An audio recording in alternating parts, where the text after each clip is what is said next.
அனைவருக்கும் வணக்கம். எதிர்நீச்சல் தொடர்கிறது சீரியலில் இன்றைக்கி எபிசோடில் என்ன நடக்குதுன்னு தான் இந்த வீடியோவில் பார்க்க போகிறோம்.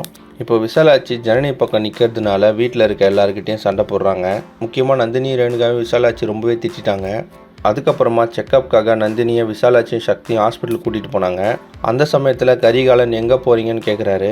அப்போ விசாலாட்சி இந்த மாதிரி ஹாஸ்பிட்டலுக்கு போகிறோம் அப்படின்னு சொல்கிறாங்க. அவங்க பேசிகிட்டு இருக்கும்போதே ராவணனும் வீட்டுக்கு வராரு. இன்றைக்கி எபிசோடில் பார்த்தீங்கன்னா ஜனனி ஹாஸ்பிட்டலுக்கு போனதுக்கப்புறம் ராவணன் ஆதிகுணசேகரன் கதிர்கிட்டலாம் பேசுகிறாரு. அப்போ அவர் சொல்கிறாரு, இன்னும் கொஞ்சம் நேரத்தில் ஜனனியை போலீஸ் அரெஸ்ட் பண்ணிவிடும் அப்படின்னு சொல்கிறாரு. அப்போ கதிர் கேட்குறாரு, கண்டிப்பாக இன்றைக்கி ஜனனி உள்ளே போயிடுவாளா அப்படின்னு கேட்குறாரு. அதுக்கு ராவணனும் கண்டிப்பாக உள்ளே போயிடுவா அப்படின்னு சொல்கிறாரு. இன்னொரு பக்கம் ஹாஸ்பிட்டலில் இருக்க ஜனனி கிட்ட விசாலாட்சி பேசுகிறாங்க. என் உடம்புல உயிர் இருக்கிற வரைக்கும் அந்த வீட்டில் உன் பக்கத்தில் யாருமே வரக்கூடாது அப்படின்னு சொல்கிறாங்க. ஜனனி வீட்டுக்கு வரத்துக்குள்ளேயே போலீஸும் வீட்டுக்கு வந்துட்டாங்க. அப்போ போலீஸ் ஜனனி கிட்ட கேட்குறாங்க, எங்கே போயிட்டு வந்தீங்க அப்படின்னு சொல்லிட்டு.